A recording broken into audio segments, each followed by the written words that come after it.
Thanks, guys. All good. Yeah, better. Hey, everybody. Really great to be here. I'll try to be quick because the evening's going on. What I'm going to try and do is give you a very brief overview of what we actually do at Opinary. So what I'm about to tell you actually makes sense. Then I'm going to talk a little bit through our bootstrapping journey until it was no longer a bootstrapping journey. And then I'm going to share a few maybe observations. I think learnings or lessons sounds a bit like granddad tells stories from the war. I'm nowhere near playing granddad, so just our own lessons, and I hope they're useful. Before I get going, 2 quick questions. Who has at all noticed the recent controversies around Facebook? What's going on Facebook? Some people have had a pretty relaxed time, but most of you read about it. Who has actually, most people have pretty strong opinions around that. For instance, the question, is Facebook going to thrive and this is just a quick media hype, or is Facebook on a true permanent decline? Most people I talk to have a pretty strong view either way on this. I'd love to hear who of you has actually happened to share your view on where Facebook is going to go online in the last couple of days. 1, 2, 3. That precise thing is what seemed crazy to us when we founded Opinary. I've been living abroad for about 15 years, 4 years of those in Nigeria, and I was really, really out of the conversation back home. I happen to come from Germany, and I noticed living abroad for so long, I'd be calling up my parents once a week on the weekend to find out, hey, this whole Ukraine story or whatever, what are people actually thinking? What are they saying? Because users online are so incredibly passive. It's less than 2% who actually happen to share their opinions in tiny little filter bubbles and be part of the debate. And that struck me, looking at it from the outside, as crazy, because also content taking over such a huge role online. How are any publishers and any brands and enterprises for whom content is desperately important to reach their audience, convince their audience, understand their audience, how, if they're not interacting with their audience, are they going to engage them, understand them, personalize relevantly, and connect them and convert them without giving up all that power to one duopoly made up of Google and Facebook, which was precisely what we saw happening in the publishing space. So that's the challenge that we had at the back of our mind. And really at nighttime, I talked to my then co-founder and told her, based back in Germany, said, do something about it. She was with Axel Springer at the time, the publisher. So there's an opportunity here. I want to engage with you in your content, but I can't. She told, yeah, but if you looked at our product backlog, it's not going to happen. So essentially what we built in one short sense, a set of tools that allows any enterprise and any publishers visualize content in a way that makes it possible to get a sense of the debate at a single glance and share your own view with a single click and see what millions of users every day are thinking on the same topic. Raises all the important publishing metrics, but is also super interesting for brands that we work with that reach an audience of, we now have 120 million monthly users. We can engage them on a given topic right in the content of hundreds of articles where they already are. This is a piece on vaccination. Big health insurance, not our car, Brandenburg, happens to want to engage them and can highly personalize the content to this audience and convert them into their sales funnel and a personalization funnel.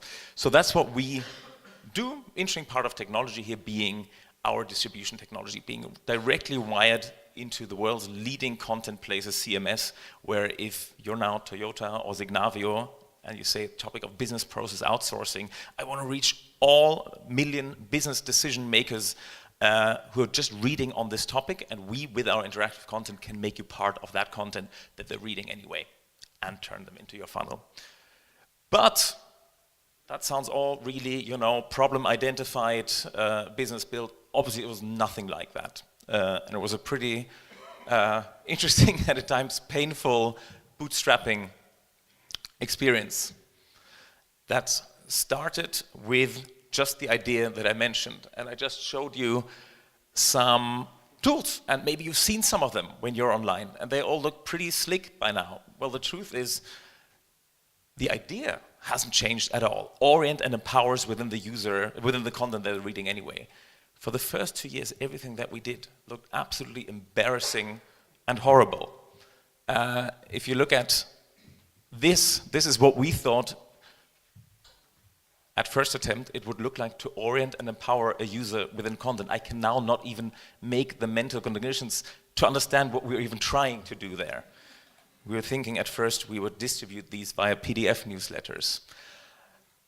And we turned that around into some early prototypes that got real attention from publishers at first, but this being a nighttime project with no real pressure behind it, we spun our wheels so much, we did so much stupid stuff. For instance, when I look back at, I don't even know, again, what that means.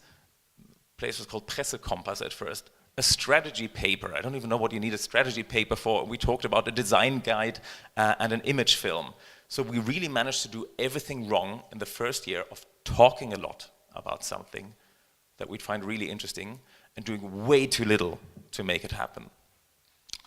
But something did happen. About 3 years ago, we started to really then get around at nighttime and on the weekends. We were all still in our full-time jobs, build a thing, and it gained traction. We suddenly noticed, wow, we're up to 15 million users. Some of the biggest content sites are seeing that they can engage and understand, personalize, and convert their users with our tools. And we won some prizes that looked nice on paper, but meant very little. But we felt a real uptick, a validation, because this is a lot of work and money on the side of all our full-time jobs that went into this, where it was just a labor of love to say, let's make debate happen online.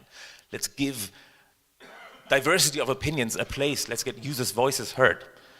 So there happened to be these occasional upticks and nice prize galas and journalism saying, you know, this is cool. But by now we'd sunk about, you know, pretty significant amount of time and money into this venture, and we're proud of the adoption, and users knew it, and we had traffic and everything was exciting. But it's also a pretty big slap in the face if you find yourself at a situation where you say, okay, now let's make some money of this, let's make this sustainable. If the only path to monetization, after 2 years of hard graft, you really managed to close, is a deal with a school book publisher called Cornelius, who say, that's great. I want to screenshot and print your materials and hand them out in classrooms. So after 2 years of, you know, dreaming up all your architecture and software dreams, being turned into a screenshotted handout in classrooms, that doesn't feel all that great. So this really, really was a curve of many journeys.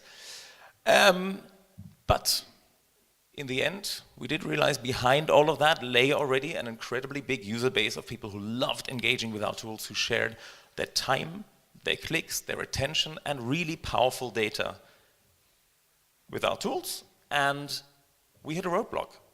We noticed that to really make this happen and go after the market, the enterprise market that was most interesting to us, to turn these randomly news site engaged users into powerful audiences for big brands, we were really hitting a roadblock on the funding side. Up to then, we still all had our jobs. We were spending our nights, as I said, and our weekends on it, and paying freelance, and actually by the end of it, sort of 2 full-time developers building the platform. But we were faced with competition in the space, interactive content, actually virtually all of them from Tel Aviv, that were funded to the tunes of $50 million in VC money, and we were spending our nights. So that decision to then stop 2 years of bootstrapping and nighttime work wasn't driven by a glorious realization that that was the path to insight and riches and everything. It was just sheer impatience. We had a roadmap that grew ever bigger and an execution that grew ever slower. There was nothing glamorous about killing the bootstrapping game. We loved it. It was cool, but we couldn't make fast enough progress. And of course, at that stage, we then quit our jobs. 1 million euros seems, for a business that's been hanging on by the thread of its life, 1 million euros seems like a lot of money. And what then happens is absolutely nothing. You have this amazing execution curve. You hire 5 engineers. You've got a sales plan. You've got the internationalization plan.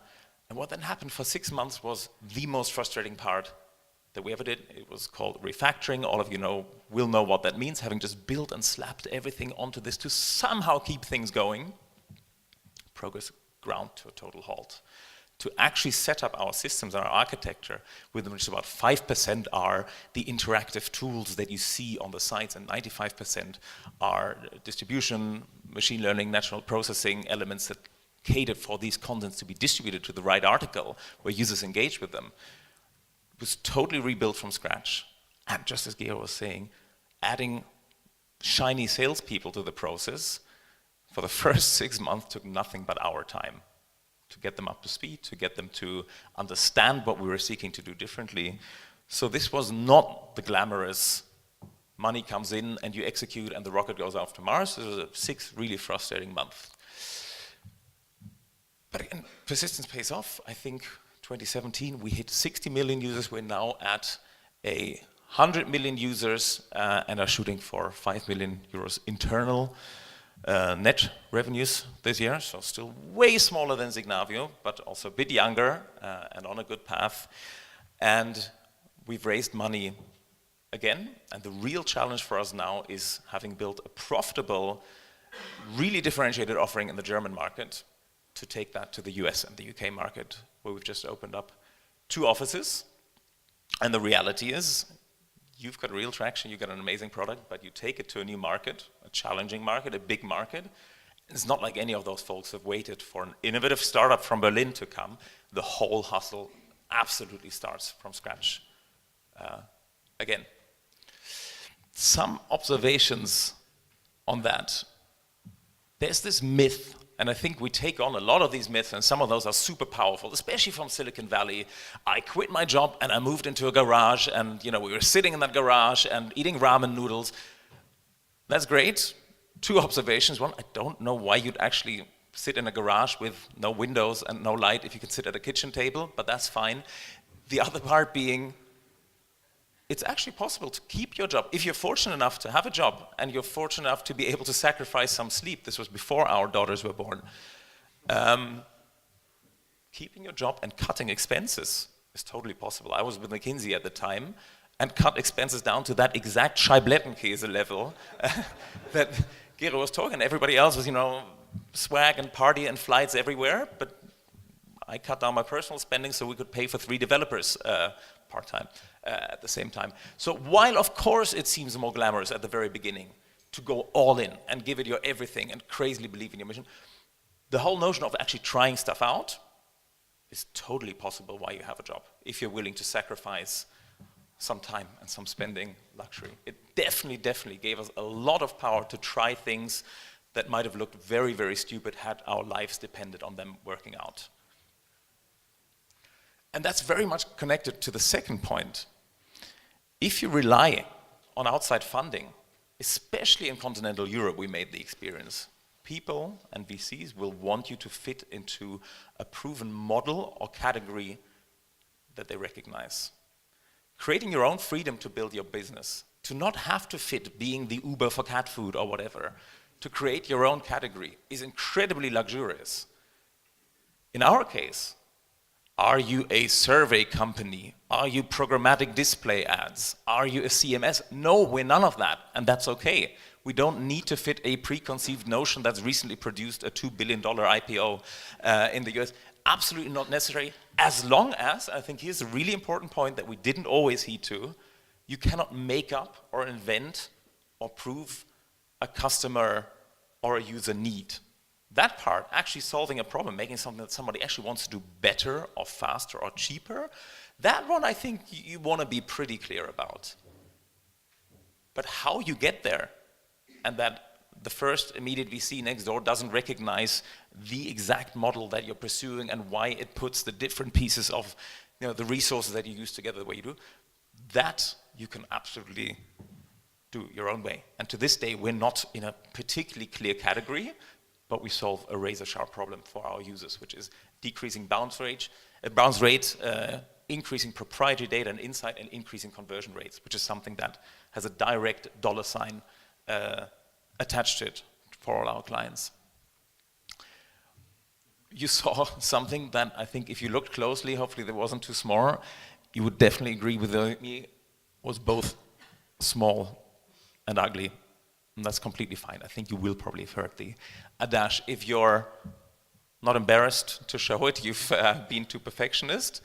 I totally believe in that. Even now we're releasing stuff that we probably should be pretty embarrassed about, but getting that immediate user feedback and not being afraid to scrap it again is pretty crucial. And one thing that I think goes in line with that we weren't good with for a long time, we always said one of our core values is experimenting. Experiment, experiment, experiment, and it's easy to say and it sounds nice and it's the whole, agile story anyway.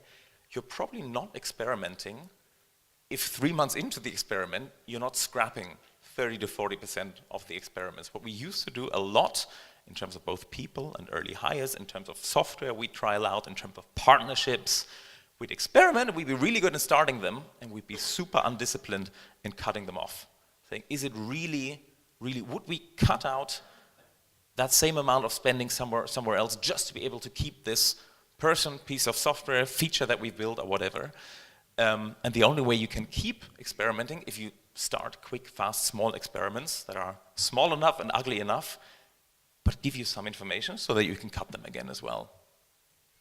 It's only an experiment if you actually kill half of them.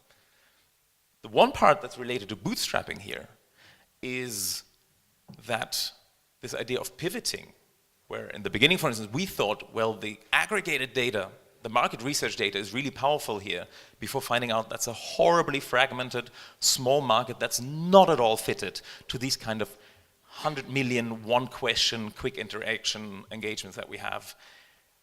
Pivoting, it might seem, is much harder once you've told the story publicly and you've got investors on board and they believe in your vision.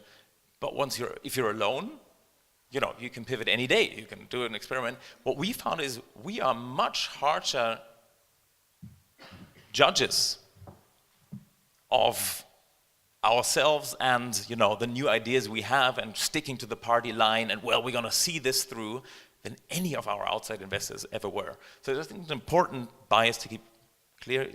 You yourself also probably have a pretty strong conviction because of course you're meant to believe in what you're building.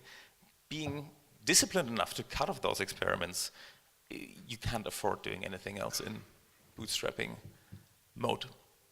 And we spoke about revenues. So we were profitable before fundraising. We're not now because growing to the US is expensive. But we also had a product that worked great for users and publishers. But as I mentioned, it was pretty troublesome getting into the enterprise market because we were still figuring it out. And it definitely wasn't ready for the big kind of major clients now are P&G and Toyota and BMW and a few others. It definitely wasn't ready for them. And one really cool question that changed a lot for us in selling to these folks and hitting the balance between saying we've got a product that's ready to be sold and we've got revenue or we've got outside funding and saying, well, we somehow got at the other extreme, we're doing consulting work on the side or not eating at all to get money in, was that simple question in sales conversations, admitting openly, well, this doesn't exist yet, but what would you pay me if I built this for you? Of course, a double-edged sword, because it can mean you're turning into you're not building your own, replicable stack of technology, but building for one client and their situations, you got to be careful. But for us, this question really, really did do wonders. Rather than having client conversations saying, they really want this, we got to build this quickly, and once we've built it, they will buy. Front-loading that conversation and actually telling the clients, well, we don't have that now. It's not on our roadmap immediately. If you really want it, we can talk about it. How much will you pay? This was the first 6-figure deals that helped us really fund a lot of the rest of the growth path. This was covered actually super early, and I think by everybody here. If you think about funding, either bootstrapping or VC funding, there is no honor or glory or reward around either. I think there's some Germans in the audience. I always find it funny when sort of my parents' generation really proudly on the day of their retirement goes, and I was never sick for a single day. Sure, that's great. I'm sure it wouldn't have hurt anybody if you'd, taken a day in bed. That's fine. The same, while there's nothing glorious or glamorous around taking VC money and is totally over-elevated as a marker of progress or success or impact. It's a highly biased, and ineffective way of doling out capital anyway, in my belief. Same goes for bootstrapping as well, though. I mean, I would love to have stuck to bootstrapping. Only thing that killed it was not making enough revenue fast enough and being impatient on our product and tech roadmap. But in the end, if the smarter decision for your business, if you have highly well-funded competition in a really competitive market, then again, you won't, at the end of the day, get some massive badge for having stuck to your guns. I think it's a really pragmatic, non-ideological question. For as long as you can, bootstrapping is fantastic, and until it's not, or maybe it remains. Maybe you're much more successful in keeping 100% of your business and still growing at a massive clip. That's amazing, but I think I just wouldn't stick to an ideological definition of what makes or doesn't make a great business. It can be VC, it can be no VC, it can be Sparkasse, who knows? And one last thing, as we dived in early, we were poor guardians of our time. There's some events where people come together with, I don't know, maybe they're fantastic, but one thing is my co-founder went to places like the, what's called, Mobile World Congress and Web Summit and so on. It all seemed, we had good conversations, but when we really pressed each other on these kind of places, were our clients there? No, not really. Did we learn something that we really trying to crack here? Not sure. Are we hiring there? If it's none of those things, be very careful, because there can be a lot of distractions along the way, and especially in a bootstrapping mode, it's pretty critical to keep the flame going, and we try to become much better in being super focused with how we spend our time. That said, we are 32 people here now, and a big amount of time that we do spend is expanding the team. So currently we're looking for senior product owners, backend developers, BI analysts, business developers, all of those in Berlin and also in London and New York. So I think vast majority are founders, and we have not the slightest hope in hell of getting you away from your venture. But if you do know people who are looking to join a cool company, please send them our way. And now, any questions that you might have, please.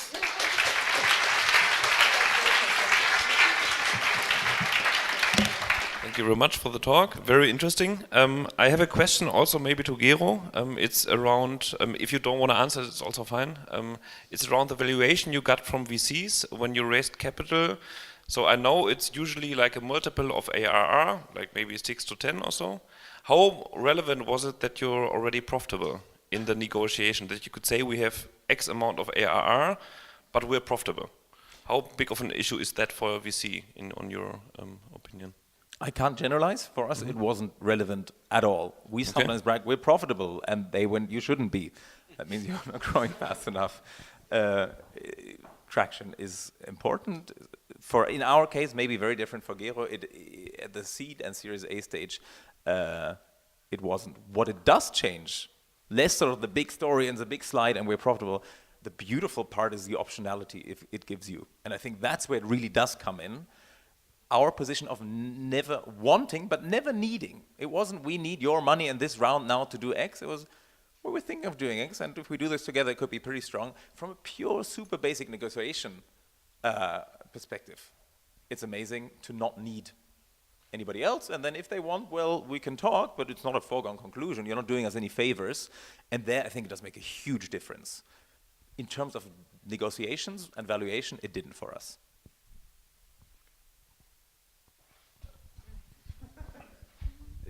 Basically repeating the same thing. So, I mean, growth is I think more important than profitability.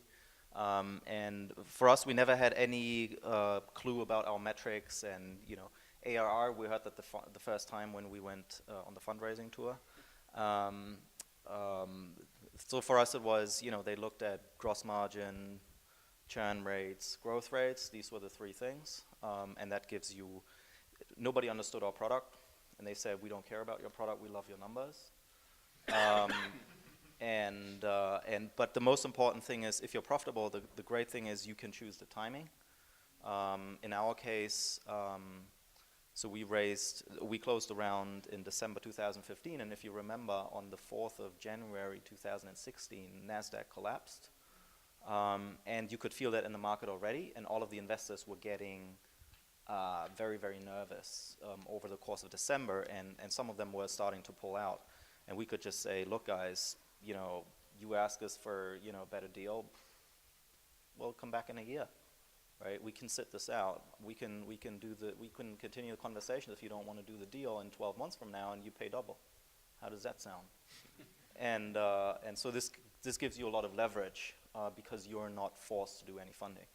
I mean, now I do a little bit of business angel investing, and the worst part of fundraising is if you need the money, all deals will suck, right? You will only get a good deal if you don't need the money.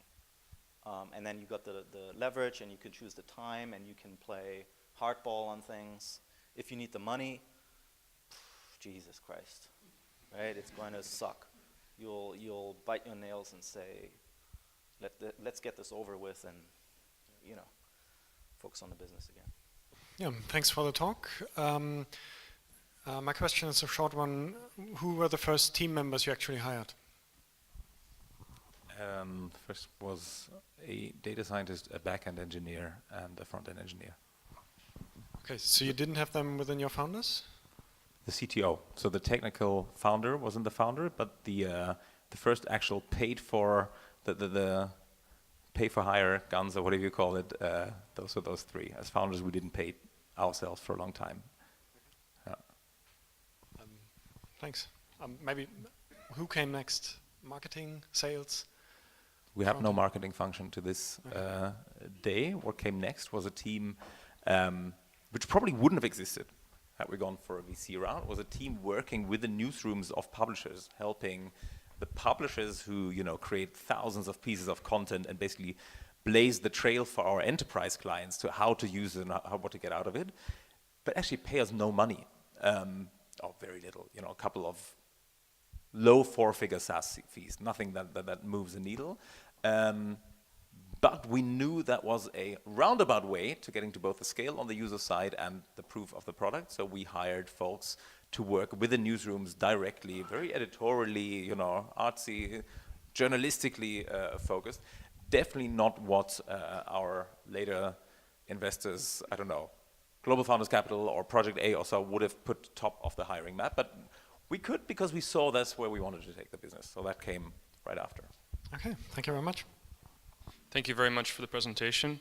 I'm curious what your original monetization plan was in terms of, I guess it sort of ended up working out that you were only able to get in this print publication, maybe for a textbook company, something like this. But how did you go from that and sort of that monetization strategy that didn't work out and then coming across the way that it's really fueled your business till today?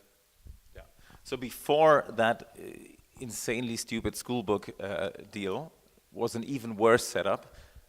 No monetization at all. Just a user problem. I knew it was driving me up the wall that content was such a comments and even discussions on social networks was such a poor experience, and I wanted this problem solved. And maybe one part optimism of saying, if we crack this, something's going to come, or maybe actually not thinking about it and just being so passionate about doing something about that. We say, whatever will come that way.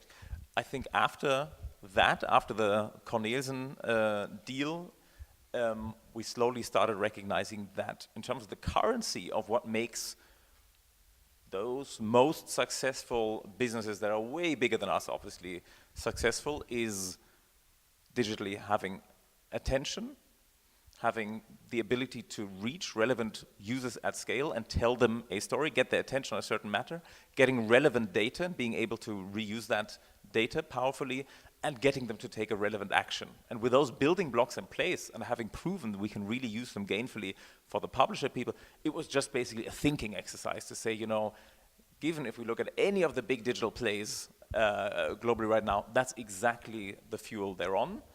And then saying, well, let's spin this a little bit. Let's help them think about the way to get there. Doesn't need to be invading, creeping on, or throwing advertising into the face of a user, but it can actually be through a smart dialogue that's initiated on the side of the user. That, of course, then from having realized there's value there, is an ongoing education process. So that's, we're still, building that understanding on the side of our clients, how much power lies in our approach.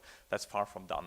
But I think it was that realization, what are the defensible assets that we're building while we're solving the problem for us? You were talking about the problem, and you keep talking about the problem of the user. And do you think really on the user side, was the problem solved, or is now you're like solving the problem for publishers trying to get information about what's going on? So I think there's one short and one long answer. We still very much build for the user first, because everything, including in our economic model, relies on the user taking an informed decision, not forced into any logins or anything, to participate with our content. So they're aware of what they're doing. They're absolutely aware. They opt in, and it's a very conscious act to say, I want to, take part here. No need to log in. There's no, personalized tracking involved. It's contextual matching of relevant content into what they're reading anyway. But I think it's still an interesting question that we ask ourselves a lot. One is, we've got that big mission that I mentioned up front, orient and empower users. That's still, I think we'd be stupid or blind to say that, how do we prioritize when there's at the same time a revenue growth curve that would probably also work if we put less focus on the orient and empower. That we had a really interesting session last year, I think, when we realized the discussions that we're having as a whole team are more than 50% about money and not about the user. It's a necessity, but I think that's something sort of in a small sense is the huge thing that's playing out with Facebook right now. Like, how do you make sure you're not losing your way and you're not misusing the trust and the interest of the user? And in that sense, the fact that that is such a big discussion we're having internally as a team right now, the whole Facebook disaster is a real blessing because it puts it left, right, and center. Yeah. So drawing from your point there about Facebook and user data and GDPR is coming into effect, is that on your radar? How has that changed your perspective of user data? Yeah. It is on our radar. It's actually, it kind of happens to be another blessing for us, because if you look at the vast ad tech area that depends on surreptitiously tracking users without explicit opt-ins, two things happen differently. One is, it's really, vast majority of our business model is about being at the right place for an anonymous user to engage in that moment and convert them there, even without, we don't even need a cookie for that. So being relevant in that moment for the user, while I'm reading on business process outsourcing and getting into a conversation on that drives to a sign up, into the sales funnel, into an agent discussion, that itself needs zero of all the things, of all the tracking pixels and so on. There is, of course, another element that says, how do we keep that discussion ongoing? How do we create relevant, big, sizable, million people strong retargeting pools and audiences? And there, we're very explicit about the opt-in and opt-out nature, which is something that Google and Facebook have, but the vast ad tech industry and enterprise does not. They run somewhere in the background, you never interact with them, and the publishing and ad tech universe is in big, big trouble. GDPR is probably going to be fine and survivable. E-privacy regulation coming next year is going to be a real stinker for them, which is something that we are perfectly set up now already. So speaking purely from our own interest, given we have that direct exchange and relationship with the user, we welcome it. Yeah. Nice to see you.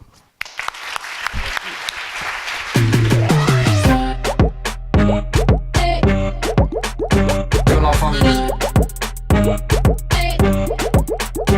la famille.